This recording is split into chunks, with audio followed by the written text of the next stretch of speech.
Welcome back to the Deep Dive. Today we're opening up really a remarkable historical file. We're looking at one of the fastest, most consequential military transformations in modern history.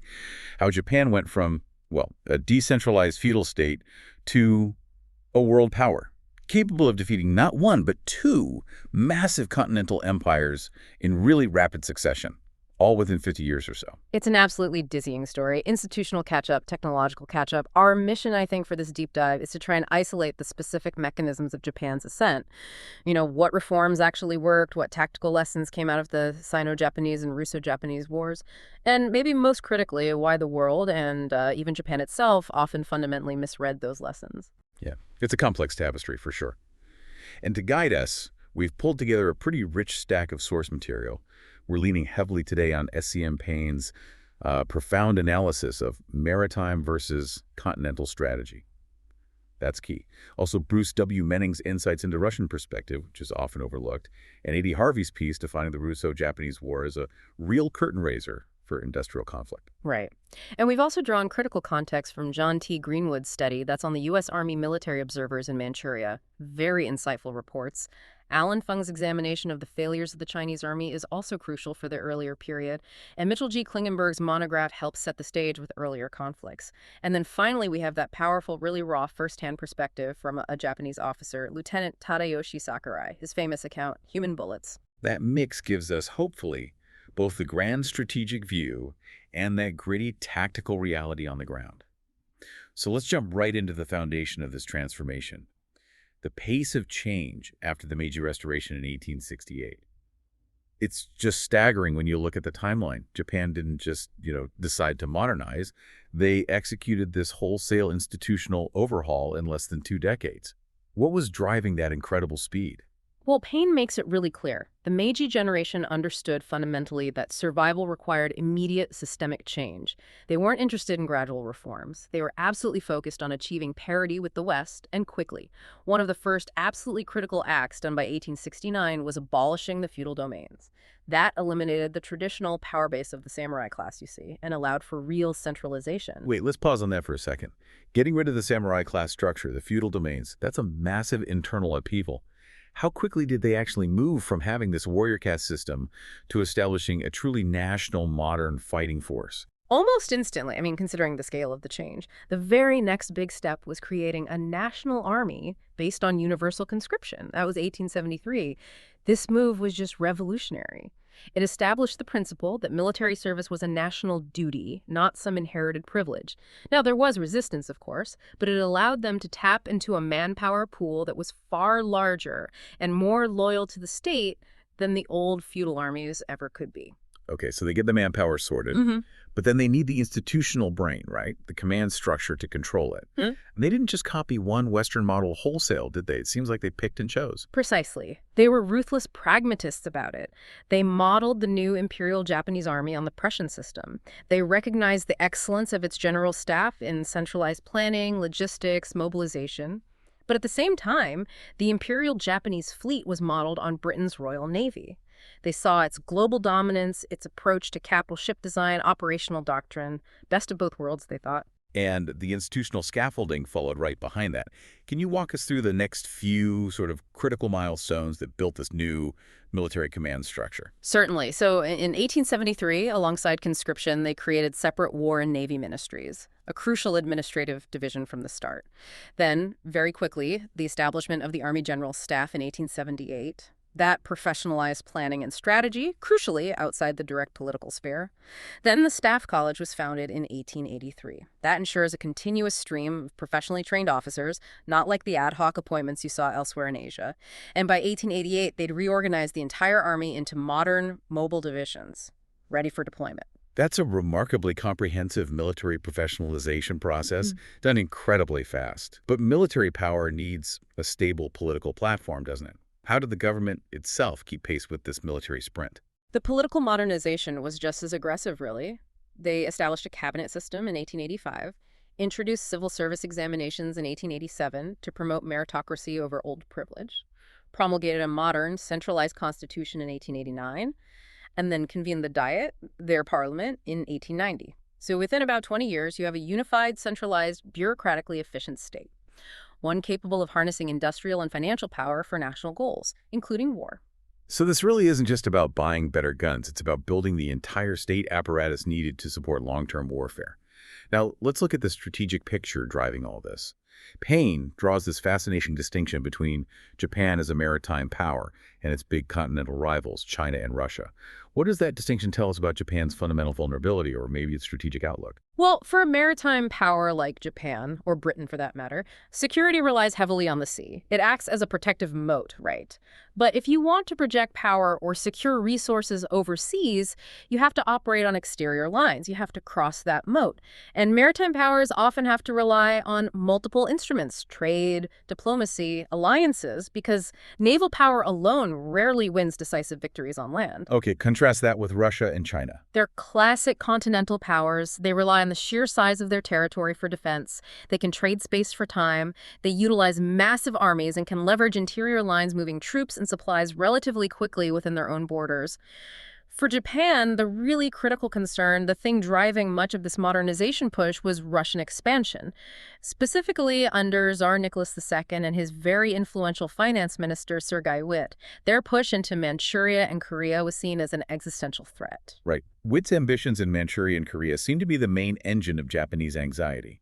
What exactly was his big economic vision for the Trans-Siberian Railway? It wasn't just about transport, was it? No, not at all. Witt saw the Trans-Siberian as Russia's economic lifeline and a geopolitical weapon. He argued, quite forcefully, that the only way for Russia to break its financial dependence on Western Europe was to effectively colonize Northeast Asia, and then channel the immense commerce of China through Moscow via this railway. That, he believed, would secure Russia's economic independence. And crucially, this had a political dimension too. Absolutely. It was also a political measure aimed squarely at central control and domestic stability. By securing economic growth via Siberia, Witt hoped to strengthen the Tsarist regime back home and lessen the appeal of, revolutionary movements, communists among the growing working classes. But this expansion directly threatened Japan's own desired sphere of influence in Korea and Manchuria. It forced Japan to modernize fast enough to resist a potentially massive landward thrust from Russia. Okay, so with these new institutions more or less in place, Japan launched its first major test against King China. The speed of the Japanese victory in the Sino-Japanese War is often cited as just proof of Japan's superior firepower. But Feng's research suggests the failure actually lay much deeper, right in China's political core. Oh, Feng's analysis is absolutely devastating on this point. The political environment in King China leading up to the war was just defined by paralyzing internal factional conflict. You had Li Hongzhang, who was probably the most knowledgeable official regarding Japan's actual military capabilities. He was pursuing a cautious peace policy. He recognized that war would likely be ruinous, especially given the severe financial cost. He really had genuine foresight there. But instead of his judgment being respected, his political rivals basically weaponized his caution against him.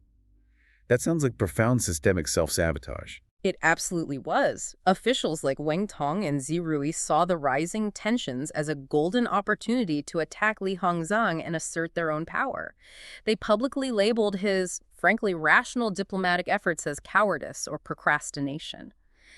Zi Rui even went so far as to publicly question the competency of Li's key appointees, including the commanders of the army and navy, Ye Zizhao and Ding Ruchang.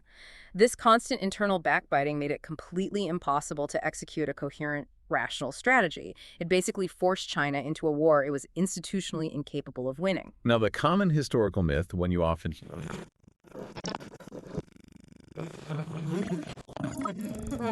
Yeah, that narrative just doesn't hold up when you look at the evidence Feng presents. It's quite thorough. Chinese armies did purchase weapons from abroad, and in many cases, their equipment was perfectly adequate, even modern for the time. When the Japanese captured Pingrang in September 1894, they seized huge quantities of effective modern weaponry. We're talking 35 functional field guns, hundreds of magazine rifles, hundreds more breech loaders, and massive ammunition stores. So the actual material, the hardware, was there. Even foreign observers had to admit that. Yes, that's right. Even the Japan Weekly Mail, which was often pretty cynical about Chinese military efficiency, had to concede on September 29, 1894, and I quote, that the Chinese army was, in fact, well-equipped. So the failure wasn't really one of procurement, it was a failure of application. Okay, let's drill down into that application failure then. If they had modern guns, why did they lose so spectacularly? What was the real systemic deficiency? The real deficiency was a profound, almost criminal, lack of systematic drilling, training, and discipline. Reformers in China focused almost entirely on acquiring strong guns, the hardware, but they completely neglected how to use them effectively, how to coordinate forces, how to maintain discipline under fire, all the software, if you like. Can you give us an anecdote, something that illustrates just the sheer absurdity of this neglect? The reports are just astounding. Nicholas O'Connor, a foreign observer, cited this incident where the captain of a sophisticated 21-centimeter gun that's a huge, complex piece of naval artillery at a key fort confessed he was utterly ignorant of his duties. Knew nothing about artillery. Think about that. A potentially decisive, cutting-edge weapon was effectively useless because the commander either lacked training or, maybe more likely, was appointed through corruption or connections, not competence. That's horrifying. Yeah. It really points to a fundamental failure of military culture, where the position itself was prioritized over actual proficiency. Precisely. Song King, analyzing the defeat at Pingrang, noted simply that many soldiers just did not know how to use their guns properly. Basic marksmanship, loading. The Chinese military establishment seemed to treat drilling as some inconvenient formality, not the bedrock of performance. The Japanese, by stark contrast, treated drill as absolutely fundamental. Why was drill so important that its absence basically doomed the Chinese forces? It seems repetitive, almost mindless sometimes. Well, as military historians like William McNeill have emphasized, drilling performs this crucial, almost psychological function. It's not just about muscle memory. McNeill says it welded a miscellaneous collection of men into a coherent community, obedient to orders even in extreme situations. It enhances firepower effectiveness, sure, but maybe more importantly, it builds cohesion. It prevents panic. When you're facing intense modern fire, discipline and the ability to maintain what Captain Kennedy called poise are absolutely essential. The Japanese military's victory was built just as much on intensive, relentless drill as it was on adopting Prussian doctrine. The Chinese had the material, but they lacked the cohesive human organization to actually use it effectively. Okay, so fast forward 10 years after that decisive victory over China, Japan faces its primary antagonist, Imperial Russia. This was an existential conflict, really, driven, as Payne describes it, by the failure of diplomacy after Russia basically vetoed Japan's proposal, the one about trading influence in Manchuria for Japan's primacy in Korea. Right. Japan realized it had to take militarily what Russia simply wouldn't concede diplomatically. And the key factor driving Japan's strategy, the absolute core of it, was time. They were acutely, painfully aware that victory had to be secured before the Trans-Siberian Railway was fully completed and operational. Because if that happened, Russia's sheer material superiority would just crush them, wouldn't it? Yeah. We're talking an opponent with, what, 3 times Japan's population, 8 times its gross national product. The risk was absolutely immense. Japan had to fight a short, sharp, punishing war, a war of quick decision. Russia, conversely, was hampered by this profound overconfidence and, frankly, strategic blindness. Menning notes that the Russian high command was operating with an outmoded Napoleonic understanding of operations. It utterly failed to grasp the logistical realities, the firepower realities of this conflict unfolding in Asia. They just seriously underestimated their adversary. When you analyze the strategic outcome, it really seems the Great Land Campaign, the huge battles like Mukden, were almost decided by naval power and logistics long before the infantry even clashed on a massive scale. That really is the defining strategic factor of the whole war. The Imperial Russian Navy's inability to retain control of the sea proved fatal. That failure crippled Russia's ability to reinforce and supply its armies effectively. Logistically, the Russian commander, General Kuropatkin, was absolutely tied to the single fragile thread of the South Manchurian Railway. The distances were vast, local supplies were basically non-existent, everything had to come down that one track. So their greatest potential strength, that massive continental army, was completely hobbled by its logistical tail. And Russia had invested so much money in naval assets, hadn't they? It was a truly disastrous strategic miscalculation, especially for a continental power like Russia. As Payne points out, Russia's decision to prioritize naval spending on huge, expensive capital ships instead of investing heavily in dramatically improving the capacity of the Trans-Siberian Railway, well, it was a fatal flaw. They prioritized a symbolic forward naval presence, which was then quickly neutralized at Port Arthur, over the critical land infrastructure required to actually deploy their overwhelming ground forces effectively. And speaking of Port Arthur, the siege there seems to have become this kind of operational black hole for Russia, sucking in resources. It absolutely did. The siege of Port Arthur exerted this completely disproportionate influence on the entire Manchurian operation. Strategically, it should have been a minimal economy of force operation for Russia. Just tie down as few Japanese resources as possible while the main Russian army mobilized and concentrated. Instead, its capture became this major national objective for both sides. It diverted massive resources and command attention that Russia desperately needed elsewhere for the main fight. And what does the deployment ratio tell us about the sheer stakes for Japan in this conflict? It tells us they were absolutely all in. They bet the farm. By August 1905, Russia had deployed about 788,000 soldiers to the theater, which sounds like a lot, but remarkably, that was still only about 40% of its total available army. In stark contrast, Japan had deployed 670,000 men. That was essentially their entire standing army. Japan had placed all its chips on the table. That necessitated a quick, punishing result before Russia could finally, inevitably, leverage its almost infinite reserves of manpower. So the Russo-Japanese War, as Harvey calls it, really was the curtain raiser for 20th century warfare. It was the first time large modern armies fully leveraged industrial-era firepower against each other. Beyond the grand strategy, what did this war introduce to the tactical landscape that really shocked international observers?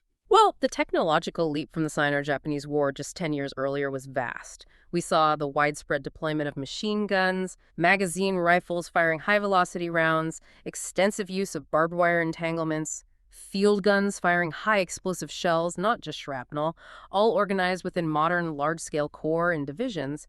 We also saw the surprising comeback of old weapons like the hand grenade, used extensively in trench assaults, and really significantly, the first systematic use of indirect artillery fire, firing from concealed positions. So if defensive firepower increased so dramatically with machine guns and better artillery, what happened to the traditional relationship between offense and defense? The defense gained an overwhelming, almost shocking superiority. The instantaneous effect of modern weapons basically drove infantry to dig in to heavy entrenchment. This created defensive positions that were extraordinarily difficult and costly to break. The U.S. military observers captured this immediately. Reichman, for example, described seeing 6 successive defensive lines at Kandalishan, heavily fortified with mines and complex wire entanglements. And those lines withstood 14 repeated Japanese attacks during the Battle of Mukden, just couldn't break through easily. So frontal attacks, which were still the established doctrine for most armies at the time, essentially became tactical suicide, driven mainly by shrapnel and rifle fire. Yet the Japanese still often succeeded through these massive, incredibly costly assaults. How do they manage that? Infantry absolutely retained its supreme importance, as the observers noted, but only through immense sacrifice. Unbelievable sacrifice. Japanese success was fueled by, well, an almost unbelievable aggressiveness and a willingness to absorb casualties that truly shocked Western sensibilities. At the Battle of Nanshan, they suffered over 4,500 casualties capturing a single position. The initial assaults on Port Arthur in August 1904 cost General Nogi's Third Army something like 18,000 men, just staggering losses. They overcame the defensive advantage partly by coupling this human cost with repeated, determined, enveloping movements trying to get around the flanks. These aimed to bypass the strongest points and exploit the often inept command decisions and coordination failures of the Russians. Did the Japanese tactics evolve during the war itself to try and account for this staggering loss rate? Or did they simply rely on reinforcing that attacking spirit, the Yamato Damashi? Oh, they absolutely adapted tactically, though the degree of that change was debated among the observers. U.S. observers like McClernand and Havard specifically noted that as the fighting progressed, Japanese infantry formations became visibly looser and more extended, more dispersed. This dispersion was a direct, pragmatic response to the sheer lethality of modern artillery, shrapnel, and rapid rifle fire. The aim was clearly to minimize the impact of shell bursts on dense formations.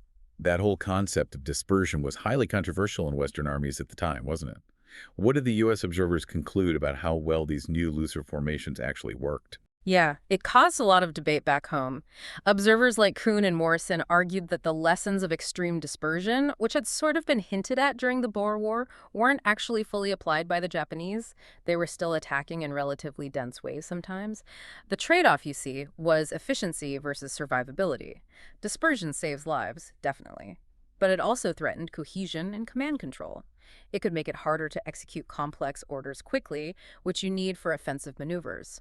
So the observers really wrestled with whether the cost and command efficiency was worth the potential reduction in casualty rates.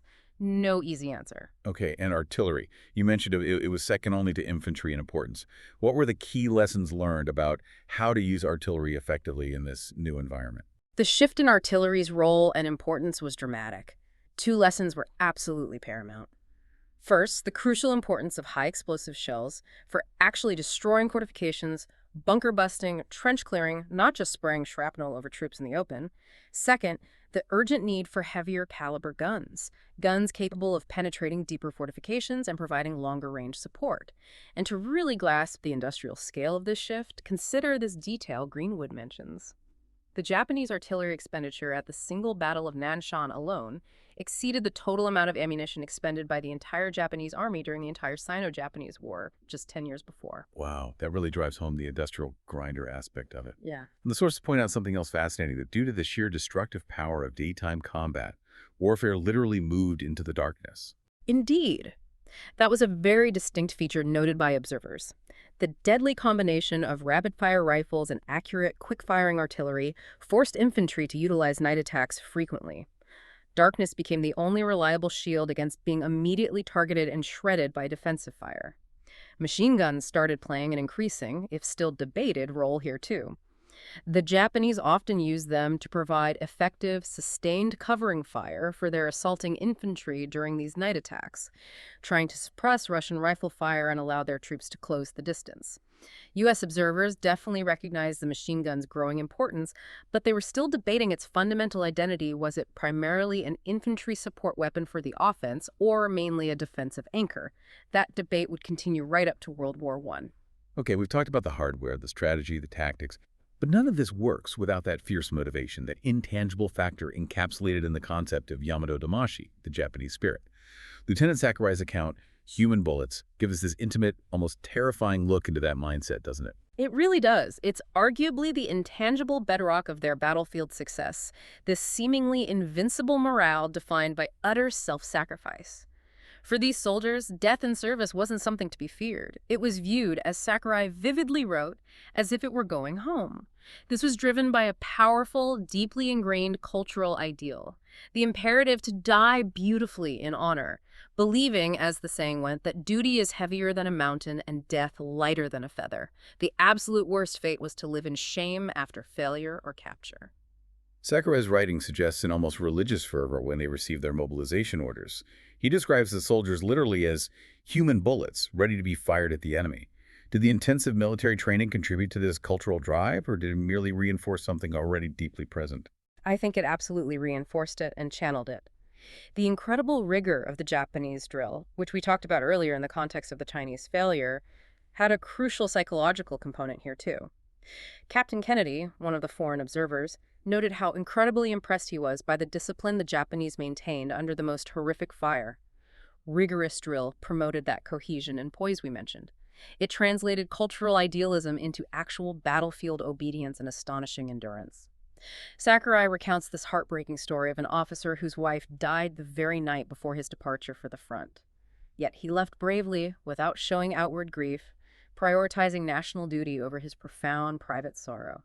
That was the expectation, and it seems it was fully internalized. And the sources, particularly Sakurai, contrast this fierce sense of duty starkly with the morale observed on the Russian side.